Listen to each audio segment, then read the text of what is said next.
السلام علیکم بچوں، کیسے ہیں آپ؟ امید کرتی ہوں آپ سب خیریت سے ہوں گے۔ بچوں خوش آمدید کہتے ہیں ہم آپ کو نالج سٹی اسلامک اسکول کے آن لائن کلاسز میں۔ آج ہم پڑھیں گے نگار اردو کی کتاب 5ویں جماعت میں۔ تو 5ویں جماعت کے بچے میرے ساتھ نگار اردو کی کتاب نکال لیجیے اور صفحہ نمبر 35 پر آ جائیے۔ صفحہ نمبر 35 پر بچوں آج ہمارا سبق ہے پیارا پاکستان ہمارا۔ پیارا پاکستان ہمارا۔ یہ 14 اگست 1947 کی رات تھی۔ ٹھیک 11 بجے ہندوستان کی تاریخ میں آخری مرتبہ ریڈیو لاہور سے یہ اعلان ہوا، آل انڈیا لاہور ریڈیو، یہ آل انڈیا ریڈیو ہے۔ 12 بجنے میں 10 منٹ رہ گئے ہیں تو ریڈیو پاکستان کی اپنی دھن ہوا کے دوش پر لہرانے لگی۔ دھن سنتے ہی کروڑوں لوگ اپنے اپنے ریڈیو سیٹ کے گرد جمع ہو گئے۔ اس وقت وہ بڑے پرعزم اور پرجوش اور بہت خوش تھے۔ 11:59 پر یہ دھن آہستہ آہستہ ختم ہو گئی۔ پھر ایک آواز ابھری، اب سے کچھ دیر بعد پاکستان کی آزاد اور خود مختار مملکت وجود میں آنے والی ہے۔ پھر گھڑیال کی ٹک ٹک کی بلند آواز سنائی دیتی رہی۔ اس آواز کے ساتھ ساتھ سامعین کے دل کی دھڑکنیں بھی تیز سے تیز ہوتی چلی گئی۔ ٹھیک 1 منٹ کے بعد اردو میں یہ اعلان شروع ہوا، یہ ریڈیو پاکستان ہے۔ اعلان سنتے ہی سامعین جذباتی ہو کر ایک دوسرے سے لپٹ گئے اور مبارکباد دینے لگے۔ مسلمانان ہند کا برسوں کا خواب شرمندہ تعبیر ہوا۔ پاکستان کا نام دنیا کے نقشے پر ایک آزاد اسلامی مملکت کی حیثیت سے ابھر آیا۔ 14 اگست 1947 کی رات تھی جب کہ ٹھیک 11 بجے ہندوستان کی تاریخ میں آخری جو لاہور کے ریڈیو اسٹیشن سے ایک آخری بار یہ اعلان ہو رہا تھا کہ یہ آل انڈیا ریڈیو ہے۔ 11:59 پر یہ دھن جو تھی وہ آہستہ آہستہ ختم ہونے لگی، مدھم پڑ گئی اور پھر ایک آواز ابھری کہ کچھ دیر بعد یہاں پر پاکستان کی آزاد اور خود مختار مملکت وجود میں آنے والی ہے۔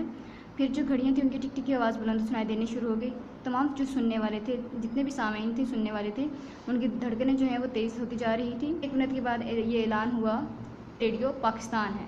اعلان سنتے ہی جتنے بھی سننے والے تھے وہ سب جذباتی ہو گئے اور ایک دوسرے کے گلے لگے اور ایک دوسرے کو مبارکباد دینے لگے۔ 14 اگست 1947 کو جتنے بھی مسلمان ہند تھے ان کا برسوں پرانا خواب جو ہے وہ پورا ہوا اور پاکستان دنیا کے نقشے پر ایک اسلامی مملکت کی حیثیت سے وجود میں آیا۔ مسلمانوں کے لیے ایک علیحدہ وطن کا نام پاکستان کیمبرج یونیورسٹی کے ایک طالبہ علم چودھری رحمت علی نے تجویز کیا تھا۔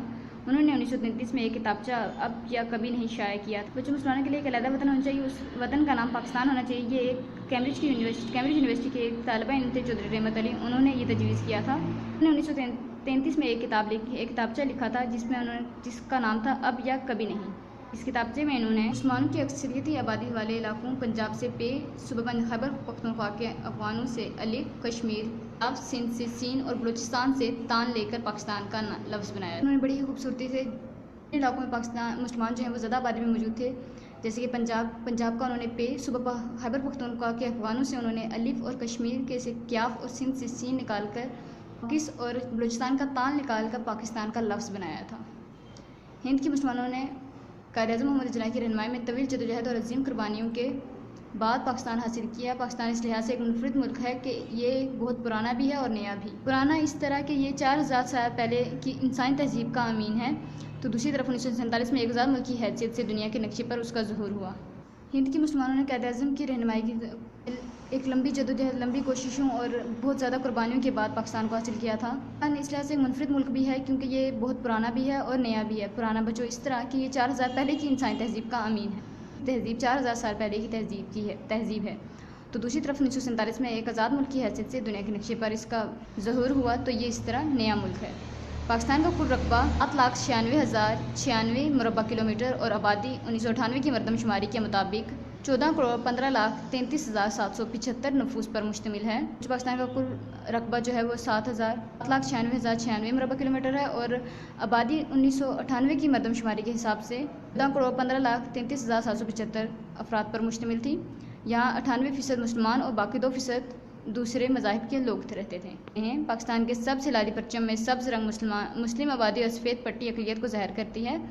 پاکستان کی قومی زبان اردو ہے اور اسلام آباد یہاں کا دارالحکومت ہے۔ پاکستان کے 4 صوبے ہیں، پنجاب، سندھ، خیبر پختونخوا اور بلوچستان۔ پاکستان میں 98% آبادی جو ہے وہ مسلمانوں کی ہے اور صرف 2% جو ہیں وہ دوسرے مذاہب سے تعلق رکھنے والے لوگ رہتے ہیں یہاں پر، جن میں سکھ، ہندو اور عیسائی شامل ہیں۔ پاکستان کے پرچم میں ہی سبز رنگ جو ہے وہ مسلمانوں کی ترقی آبادی کی طرف اشارہ کرتا ہے اور جو سفید پٹی ہے وہ کم آبادی والے لوگوں کے لیے ہے، یعنی اقلیت کے لیے ہے۔ ہم سب جانتے ہیں پاکستان کی قومی زبان اردو ہے اور یہاں کا دارالحکومت جو ہے وہ اسلام آباد ہے۔ پاکستان کے 4 صوبے ہیں بچوں، پنجاب، سندھ، خیبر پختونخوا اور بلوچستان۔ سب سے پہلے ہم بچوں صوبوں میں پڑھیں گے صوبہ پنجاب کو۔ صوبہ پنجاب پاکستان کا سب سے گنجان آباد صوبہ ہے، اس کا دارالحکومت لاہور ہے۔ یہ ستلیج، سندھ، راوی، چناب اور جہلم کی سرزمین ہے۔ پنجاب قدیم تہذیب کا گہوارہ ہے۔ سب سے زیادہ آبادی والا صوبہ پاکستان کا وہ صوبہ پنجاب ہی ہے بچوں۔ اس کا دارالحکومت لاہور ہے اور اس میں دریا موجود ہیں: دریائے ستلیج، سندھ، راوی، چناب اور جہلم۔ پنجاب کا جو صوبہ ہے یہ پرانے رسم و رواج کا علاقہ ہے۔ ہڑپا اور ٹیکسلا کے کھنڈرات اس کے گواہ ہیں۔ 4000 سال پہلے یہاں دراڑوں کی قدیم تہذیب موجود تھی۔ زمانے میں آریاؤں نے یہاں چھوٹی چھوٹی ریاستیں قائم کی۔ اموی خلیفہ ولید بن عبد الملک ملک نے دور حکومت میں محمد بن قاسم نے پنجاب کے جنوبی حصے کو اسلامی حکومت میں شامل کیا۔ اس کے بعد حکمرانوں محمود غزنوی، قدوری، قطب الدین ایبک نیز خلجیوں اور تغلقوں کی حکومت رہی۔ 1524 میں مغل بادشاہ ظہیر الدین بابر نے لاہور پر قبضہ کر لیا۔ پھر اورنگزیب عالمگیر کا دور حکومت آیا۔ اس کے بعد سکھ پنجاب پر قابض ہو گئے۔ بالآخر انگریزوں نے ہندوستان پر قبضہ کر لیا تو پنجاب بھی ان کے زیر تسلط میں آ گیا۔ پنجاب کا قدیم تہذیب کا گہوارہ ہے۔ ہڑپا اور ٹیکسلا کے کھنڈرات جو ہیں وہ صوبہ پنجاب میں موجود ہیں۔ سب سے پہلے جو 4000 سال پہلے دراڑوں کی حکومت تھی تو یہاں پر ان کی تہذیب تھی۔ زمانے میں وہاں کے رہنے والے آریاؤں نے یہاں پر چھوٹی چھوٹی ریاستیں قائم کر لی تھیں۔ بعد میں اسلامی حکمرانوں نے یہاں پر حکومت کی۔ پھر خلیجیوں اور تغلقوں کی حکومت بھی رہی۔ پھر 1524 میں بادشاہ نے یہاں پر لاہور پر قبضہ کر لیا۔ اس کے قبضے کے بعد اورنگزیب عالمگیر کا دور حکومت رہا۔ پھر اس کے بعد جو ہے سکھ پنجاب پر انہوں نے قبضہ کر لیا، وہ قابض ہو گئے تھے۔ بالآخر جو ہے پھر انگریزوں نے ہندوستان پر قبضہ کر لیا اور پنجاب بھی ان کے قبضے میں چلا گیا۔ ہندوستان کے لوگوں نے انگریزوں سے آزادی حاصل کرنے کی جدوجہد شروع کی تو مسلمانوں نے لیا کہ اگر انہوں نے اپنے لیے الگ ملک حاصل نہ کیا تو انگریزوں کے جانے کے بعد وہ ہندوؤں کے غلام بن کر رہ جائیں گے۔ چنانچہ انہوں نے قائد اعظم کی رہنمائی میں پاکستان کے قیام کی جدوجہد شروع کر دی۔ ہندوستان کے لوگوں نے جب بچوں انگریزوں سے آزادی حاصل کرنے کی کوششیں شروع کی تو مسلمانوں نے جلد ہی ان کو اس چیز کا احساس ہو گیا کہ اگر انہوں نے کچھ نہ کیا اپنے لیے تو انگریزوں کے جانے کے بعد یہاں پر ہندوؤں کی حکومت قائم ہو جائے گی۔ چنانچہ ان لوگوں نے قائد اعظم کی رہنمائی میں پاکستان کے قیام کے لیے کوششیں شروع کر دی۔ پنجاب کے عوام نے اس تحریک میں بڑھ چڑھ کر حصہ لیا اور قیام پاکستان کے لیے بے مثال خدمات انجام دی۔ لوگوں نے اس پاکستان بننے کی تحریک میں بڑھ چڑھ کر حصہ لیا اور قیام پاکستان کے لیے بے مثال قربانیاں بھی دی۔